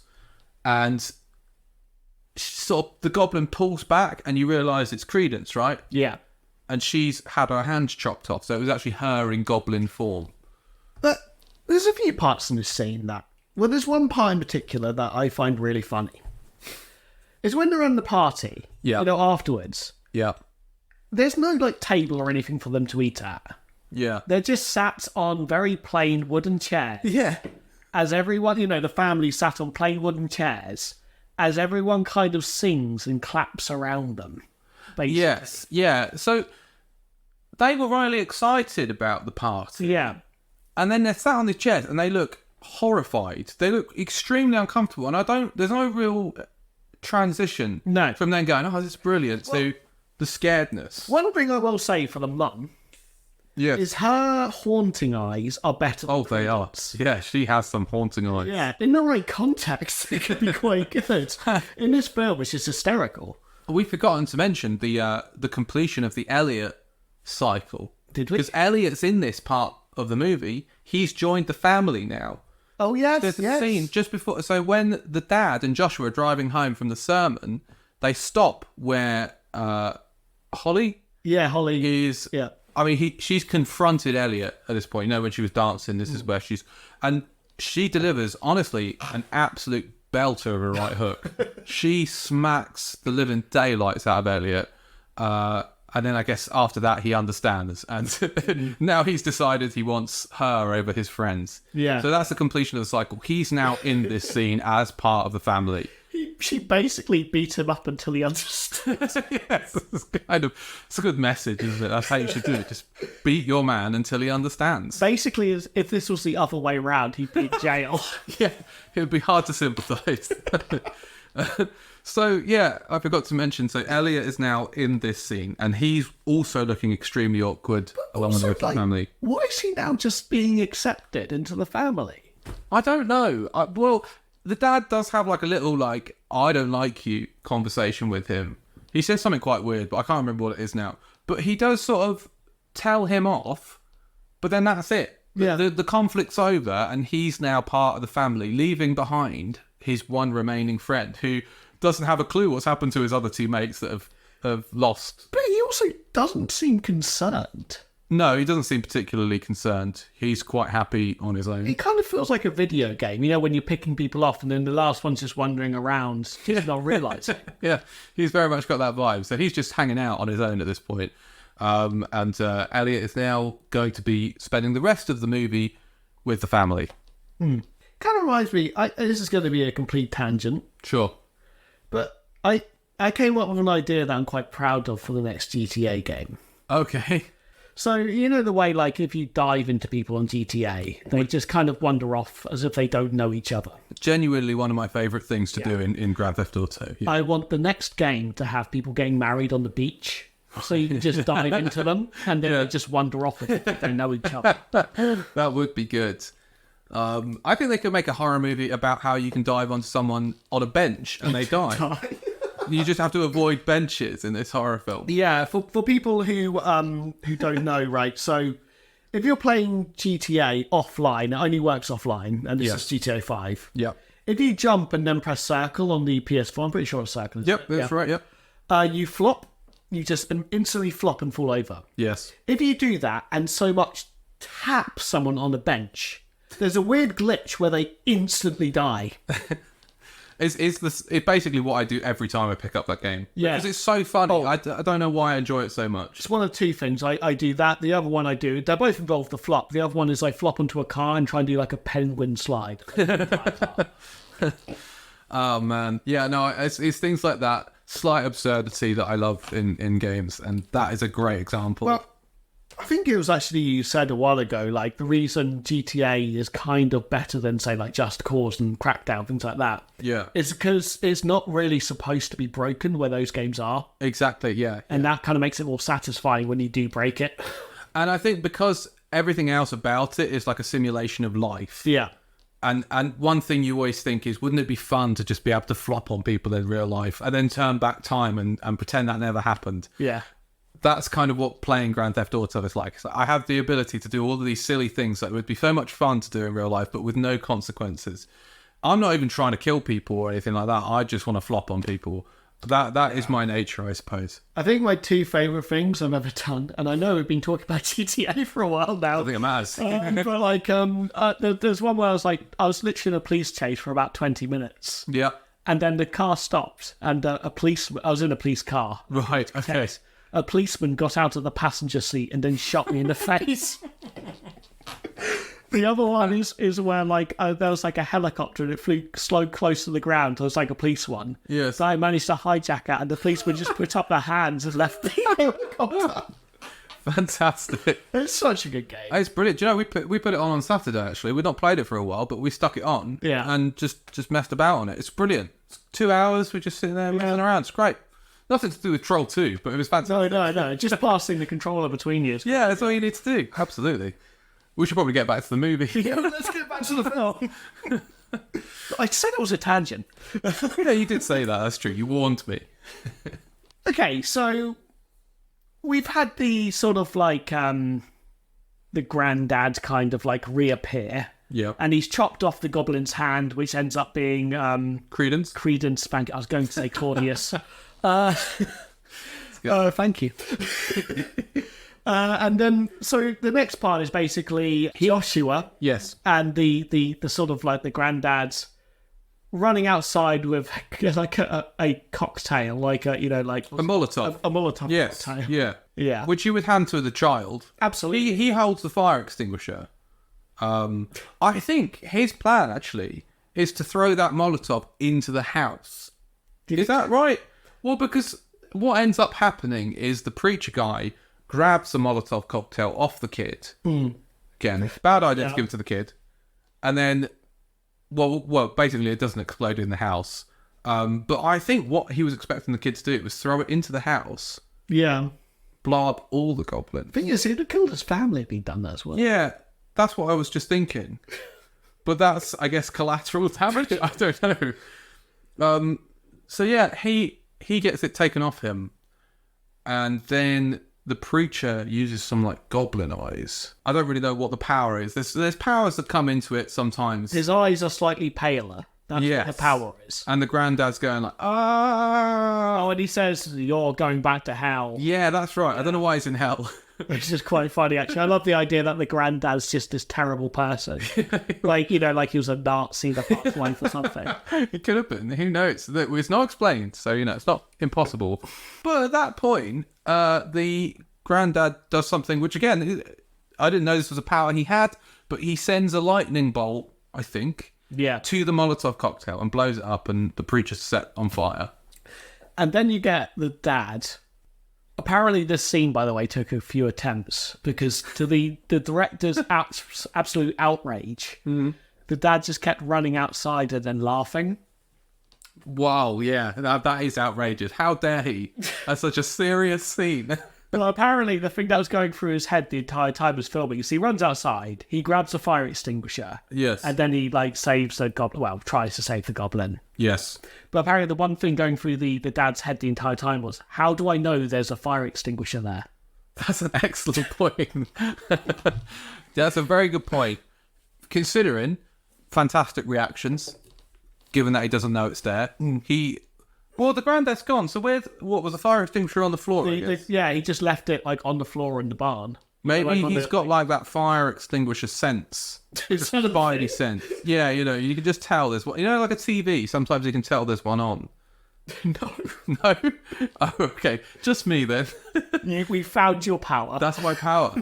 Have you not got that? You could go past the house and you hear that. I don't think you get it anymore because I don't think modern TVs do it, but you could hear that staticky, high-pitched thing, and that's how you knew a telly was on. Or am I sounding mental? I don't know, but I know when I was younger, I did have a TV till I was about 14. Right. And I remember there was one point where I used to go skateboarding a lot.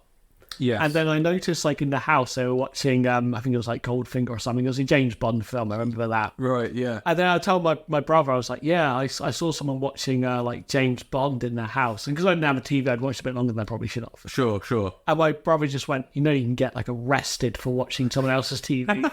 And so I was really scared that the police were going to turn up. I was probably about, 10 at the time. Yeah, well, no, he's right. It's probably something to do with the license fee. They'll come over and they'll go, you don't have a license fee, get out, I imagine. But yeah, gosh. So, yeah, no, he knew there was a fire extinguisher. Yeah. Basically, somehow he knew, and he tries to put him out. And when he does put him out, he's already dead, but it's the corpse of a goblin. Yeah. And at that point, he realises, who would have thought? Turns out, everyone here's a goblin. I really love the fact, though, that then the goblins are really angry at the dad who was trying to save the goblin while they just stood there. Yeah, and I think even the police officer says something like, you killed him, which, he didn't. He literally did the opposite. None of them did. Yeah. The granddad, who has now been sent back to hell, I suppose, did it. So surely they've got their retribution. They don't need to worry about this family, but they have decided now this family is the enemy. But the great thing about this one is then they just stand and stare. Yeah. And the family slowly back away. And I let the fact they go, come on, and then they all just kind of gather together and then go into the house. Yeah, so there's kind of this idea that there's some immediate peril, but no one does anything. They just stand there and look at them, and then they're like, well, we have to go to the house for safety. I think if they were going to get you, they'd just get you, right? At that point. The thing is, right, with this scene, the way it's laid out, they could have legitimately backed away slowly, gone into the house, gotten the keys for their car, left the house, back slowly to their car, and driven off. That's a logical idea, but I think, do you know what's a better idea? Is to have a seance. There we go. That, I think, would be a smarter thing to do. So... Guess what the next scene is? What happens next? So, yeah, they go, well, hang on. I need to check something here. Because is the next scene them having a seance? Or is the next scene the other friend? Does it matter? The thing we've learned about this film... Yes. ...is that the scene order means nothing. No, you are right. I think, technically speaking, yes, it was the weirdest sex scene you've ever seen. Yeah. Well, let's. It's just as jarring in the movie, so let's do this to the listener now. Okay. I'm taking you out of that scene. You know there's a seance coming, but guess what? We're about to have a sex scene. Yeah. To sort of give a bit of context for this. Yes. After the woman has had her hand chopped off by the granddads. Do you remember that happening, by the way? Not really. No, me either. Well, no, I do, but literally just as I'm speaking, yes, I remember. Yeah. So the granddads chopped the hand off of the goblin. Yep. And then it was actually the woman's hand. She's a goblin. Yeah, she's a goblin. And she becomes young. Yeah, I didn't really understand that. That was a bit confusing. And for a while, I wasn't sure if it was the same person. but I guess it is. She's just now young, and she's sort of a bit more, sexy looking. She does less eccentric looks. Yes, she doesn't do the face thing anymore. She's sort of more kind of sophisticated and moving smoothly. So she kind of, I don't know, like wanders towards the camper van, I guess. Again, why was she going after the person in the camper van? I don't know. There was no real reason.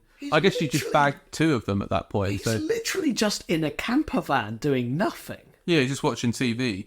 She starts to appear on his TV. Yeah. And at this point, she starts acting sexy, but she's got a very weird prop that she uses throughout the incoming sex scene, which is a corn on the cob. Yeah. Which I have a problem with. I don't like sweet corn. So yeah. I can get into it. I do quite like it. Well, but maybe not in the way portrayed in the film. But she doesn't do anything with it. She just kind of like flicks it around at first, just sort of rubbing about on her legs and that. He's interested and he's like, oh, what sort of show is this? And she goes, it's not a show. And she goes, come outside. And so he goes outside and there she is. And it's a real lady. And then I tell you what, do you know what's brilliant about this scene? Probably my favourite thing is the music. Because it's like 80s synth. It's almost got this kind of Barry White-esque smoothness to it. But it's also got a beat that turns it into kind of carnival music. It sounds more like something you'd hear at the circus if the clowns were getting a bit frisky. And so it doesn't really lend itself to some sort of smooth, sexy scene. And, there's precedence for this in horror. Because Dracula is very much a sexually charged thing, isn't it? Yeah, well, you get the whole sort of like baser instinct kind of thing going on. Yeah. For him, he knowing it's a bad idea perhaps, but still giving into that temptation is always quite a thrilling thing to see in a horror movie. But instead, she just kind of sort of leaps on him with some sweet corn in her mouth. Gets him to take a bite. And then he says, like, I love popcorn. And she goes, well, we'll make popcorn. We just need some heat. We just need some heat. And then they're like making out, but they're not really. They're just eating sweet corn. The thing I love is saying never kiss in a scene. No, they do mutually eat sweet corn. Which has a sexual act. Is one I've never tried. But then we'll just kiss through the sweet corn coming on the cob. I mean, bearing in mind, we were just watching this whole scene about a goblin being burned to death. I don't know where this has come from. But just at the end, some popcorn just starts getting thrown over them. Yeah. And I don't understand what that is all about. Where does that come from? What does it have to do with anything? But again, it goes back to the cuts. Yes. You've seen a big war in a house with a goblin getting burned alive, and then weird sex scene with corn on the cob. It's the pacing, man. It's so crazy. And that's what I mean when I say you don't know where this movie's going. I could not have predicted with 15 minutes to go or whatever it was that we were about to get the weirdest sex scene. Nothing in the movie built up to that. I do feel it is worth skipping ahead just a little bit because it's a small scene. Yes. That just finishes us off. Okay. The last scene we see with him, he's just absolutely submerged in popcorn. But that doesn't explain. Like, is he dead? Is he become a god? It doesn't tell you. No, he's just had a lovely time. He's had a lovely time. He's got loads of popcorn now. He's got literally his mouth full of popcorn. It's not a conclusion. It's nothing. It doesn't tell me anything. I don't know what that is. If anything, he's just the one person who this holiday went really well for. He had a lovely time. So, that... It has to be said, that is probably the funniest scene in the whole film. I honestly, The Room has some weird sex. Yes, it does, yes. I don't think any of them come close to this one, if I'm honest. I mean, it's got weird ones, but got none of them mutually eating corn of the cob and then popcorn exploding around them. But I can, if someone told Tommy Wiseau to involve food in a sex scene, it would look quite similar to that, I think. Yeah, but as it is, he just had a rose. Yeah, which, I mean, he really was obsessed with that rose. He really used it quite a lot. But, no, I mean, that is, I agree, that is beyond anything I've seen in any movie. The only one I can think of, and I know you like this movie, is the Studio 666 sex scene. You didn't like that, did you? Well, I knew you were going to bring that up. I wasn't a big fan of the movie, but that scene was pretty funny. I thought it was a great film. It was a bit boring. Pretty boring, do you think so? Yeah, I think I was bored for like the first half. Like the horror stuff was okay, but it's just kind of boring. Yeah, fair enough. Yeah, I don't know. I don't want to get into a fight. Anyway, so, right. So we are probably going to skip over a few scenes, but there's so much random rubbish here that kind of have to. Some fights. Basically, they've held the seance in their kitchen, or the the kitchen of the house, and the grandpa has sort of like appeared, and he said this is the last time they will ever see him. Yep, that's right. And the big part here is he essentially gives a bag to the child, like to Joshua. Yeah, so Joshua, he basically gets them to focus in the seance, and Joshua focuses so hard he passes out, and then he appears in the church with his grandpa, and as you say, his grandpa hands him a bag and says, don't look at this, don't even look at the contents until you need it, or something like that. So he's basically saying, use this when it's convenient for the plot. But don't look at it. You can't know the context. No, that should be a surprise. It's better for the viewer. But yeah, so so he's got the bag, and then we find out that I don't get the part of the stones. No, I don't really understand either. At first, it was unclear what stone they were talking about, because they kind of focus on a gap between the stones. Yeah. Where there's some light coming out, and you think, is the stone in the gap? But no, it's the stones around it. And then they kind of offhand mention that it's to do with Stonehenge. Yeah, somehow they've just, the witch has just got some of the stones from Stonehenge in her house. Nicked them. Yeah, I guess they're hers. But then they touch the stones. Yes. I don't know why, because it doesn't do anything. No, but the grandfather says something about, you've got to use your goodness. If you're touching the stones and you've got goodness, it will get rid of... That's the only way to stop the goblins. But then we go back to what is essentially our anti-vegetarian manifesto. So they the goblins come in, they corner the Joshua, as does the witch. So yes. I'm going to call her Claudius because it's Credence. Credence. Like Creedence Clearwater Revival. Why can I not remember that? Yeah. So Credence... Sorry, I mean Claudius. So Credence and the goblins basically corner the child in the corner of the room. Yes. And at this point, the grandpa's disappeared. Yes, yeah. He's gone. He's gone forever. Yes. And this is where Joshua pulls out the secret weapon from the bag. Yeah. I'm not making this up. It's a bologna sandwich. Yes. A double bologna sandwich. And when I say that, I mean there's a ridiculous amount of bologna. It is a stacked bologna sandwich. It's I'm not entirely sure what bologna is, to be honest. Oh, it feels quite American to me. I don't think I've ever had bologna. Yeah. It looks like something you probably have in thin slices. Yeah, I don't imagine you have a kind of thumb-sized wedge of bologna. No, I think that'd be too much. I would have thought so. So anyway, he has that much bologna. It really scares the goblins. It's so much. Yeah. And then he runs to the stones. Yes. And... I don't know what he does. No, his family turn up at that point, I think. Okay. Yeah, this is what I mean. The ending doesn't make a lot of sense. So his family turn up, and the bologna has done enough to put them... Honestly, I feel completely stupid describing this last bit of this. Yeah. The bologna puts the goblins off. And the family turns up, and it's enough time for them to touch the stones. They have all the goodness they need, I guess, to end the goblins, and they all disappear. I'm just imagining, imagine you went to a restaurant with a vegetarian, and you get a burger, and they just start screaming. Well, that is effectively what happens with these goblins. He's not threatening them with it. He's not waving it at them. He just starts eating it, and they all recoil in horror. I guess it's a bit like garlic and Dracula. That's a really good description, actually. But at the same time, it's hard to take, you've watched this movie for an hour and a half at this point, and the big spin, the big conclusion is the kid solves the problem by eating bologna. I just don't know how I'm supposed to take that as a great ending.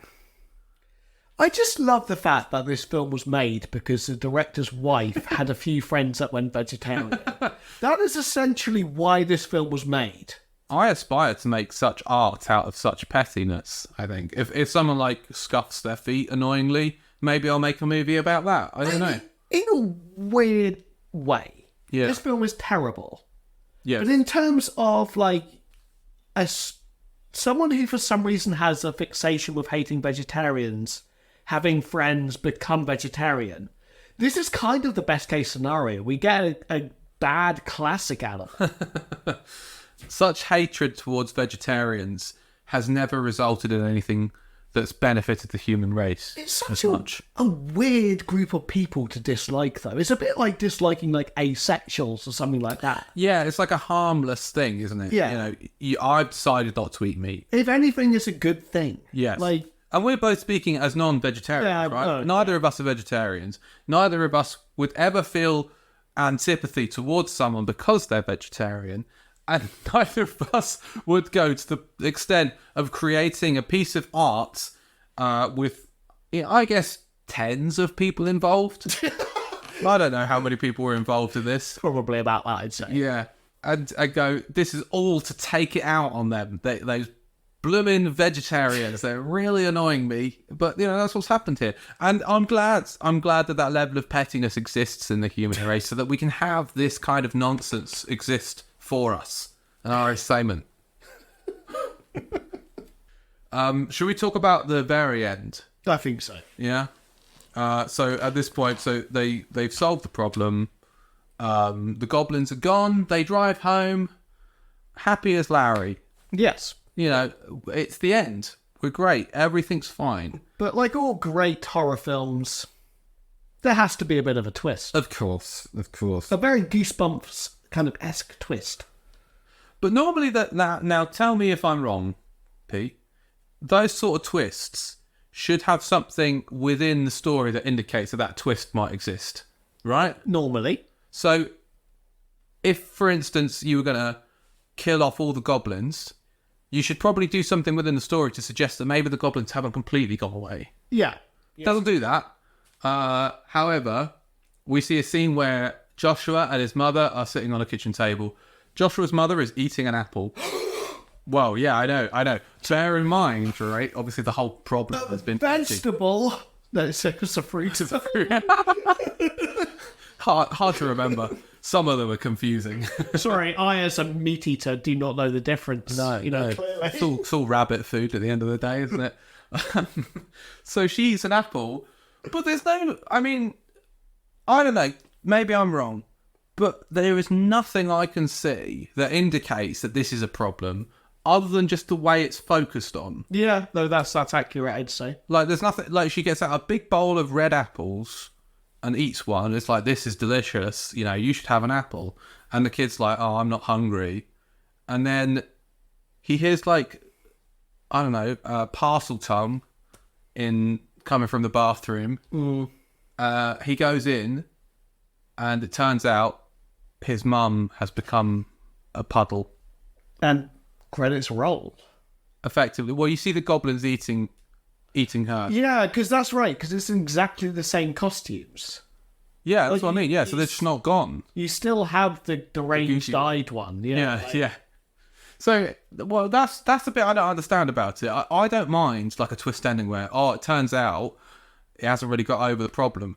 But what was going on in that last scene then? If that's the case, it doesn't really make any sense as to what we've already seen. No, it very much did feel like, yeah, I know I've said before, but this whole film has sort of adult version of Goosebumps feels to it. Yes. Yeah. Even the end, did you ever watch, I think it was Camp Terror or something it was called? The Goosebumps one. I think you've told me about it. I don't think I've seen it, but I think you've told me about it. It's a two-parter. They're in this camp. Yes. And it's about wolves and stuff. And then at the end, her parents come along and just go, we're going on a trip. Where?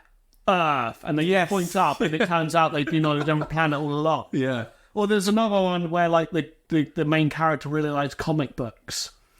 And then at the end, when everything's supposedly fine, he gets his finger pricked and ink comes out, rather than... Like, there's no hint to any of these. No. They're Goosebumps, so it's fine, but like... That's a very good analogy, I think. This is like an adult's Goosebumps. The ending is thrown in because they wanted a twist ending. Yeah. It doesn't really fit with the rest of the story, but they just went, well, we want that. So we want to have a twist ending. Yeah.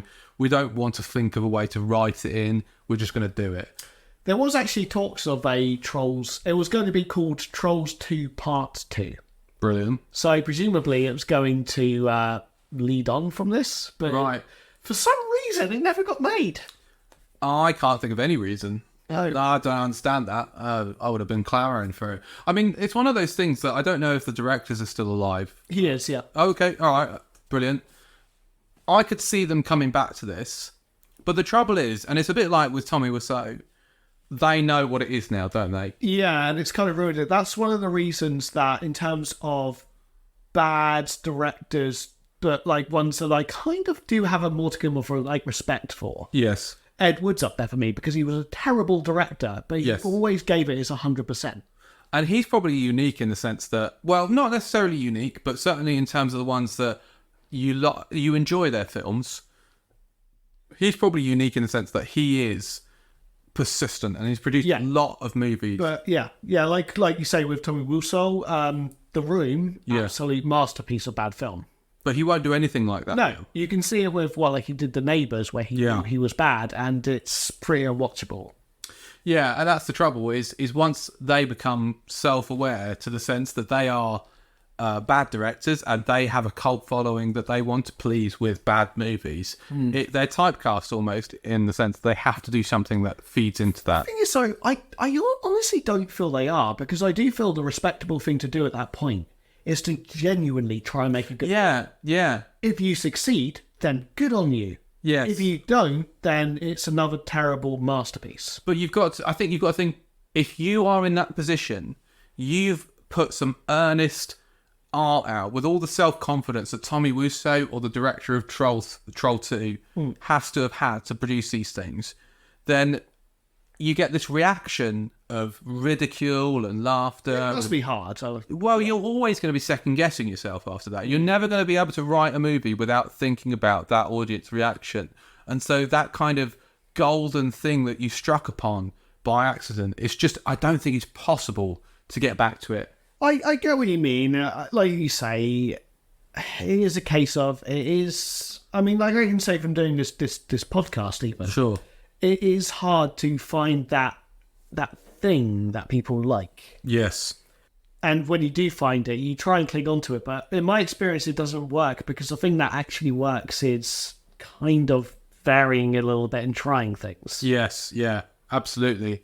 And I think that's why anyone who can stay at the top of their game for that long deserves a lot of respect. Whatever that lot is. Yeah, whatever you're doing, whether it's making the best films possible, making cult films that people love, making intentionally bad movies, whatever you do, if you can continue to make people happy with it, then you're doing a great thing. Yeah. I just don't think so. The artists that come up with the worst movies of all time, like Troll 2, are inherently incompetent and they will never be able to do it again, because they're then trying to do something completely different to what they were trying originally. Yeah. It's like with this film in particular, you get a lot of fans who try and come up with sequels for it. Yeah. But they're always going along that so bad it's good route, and you can't be thinking like that when you're making a so bad it's good film. No. It just doesn't work. I mean, there are occasions, like I would argue the Sharknado films kind of achieve it. Yeah. They're rare. And everyone goes in with a sense of irony about it. And I'm sure it's fun. I haven't actually seen a Sharknado movie. I'm sure it's a lot. They are fun.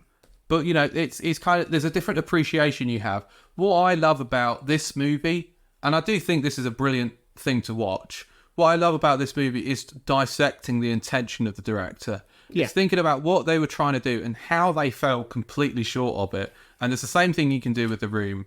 You can think, what did he want that didn't happen? Yeah, no, I agree with that. And I will say that's one thing that Sharknado doesn't have. Yes. There's a certain level of, like, I wouldn't say cynicism, that's not really the right word, but it's like they know they're making a bad film. Yeah. They know what they're after. And it's kind of the sincere attempt, kind of almost. Yeah, exactly.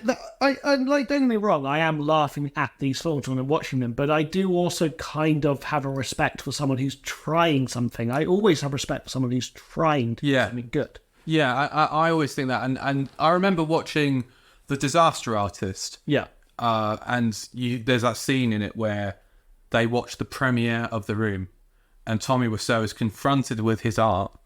And it's being laughed at by people. He has poured his heart into a movie and it's being laughed at. And Ed Wood has something similar, I think, as well, doesn't it? Where he confronts... in like the Ed Wood by the movie, sorry, the Tim Burton. Tim Burton, like, actually, like, for anyone who's, you know, not seen it, legitimately, like, not in a kind of like an ironic way, legitimately a good film. Yes. For 1990, what's his name? Johnny Depp, yeah. Fantastic. Really good film, yeah. Yeah. And I think that's it, is that you have to continue to remember that these people are human beings. And whatever they do, for us who sit here, and, you know, I'm not saying you do this, Pete, but we criticise movies, we look at things, we laugh at them, we're there enjoying the art and criticising it. But we will never... And actually, I'm going to bring another film into this. Ratatouille is a great example of this. Ratatouille. Now, I'm not talking about the film itself. I'm talking about a scene within Ratatouille. Okay. Do you remember at the end, Anton Ego, the food critic? When he's eating? Yeah, he eats that bit of Ratatouille, funnily enough, and he has that kind of existential crisis. And he does this brilliant scene about what it is to be a critic. You know, we as critics like to make fun of stuff. I'm not going to do it verbatim, but we like to make fun of stuff. It's fun to read, it's fun to write. But what we have to realise is the measliest piece of trash that's produced by an artist is so much more significant than anything we ever write. Yeah, I'd agree with that. And I think that's a nice way to look at Troll 2. It's awful. It's a terrible, terrible, terrible movie.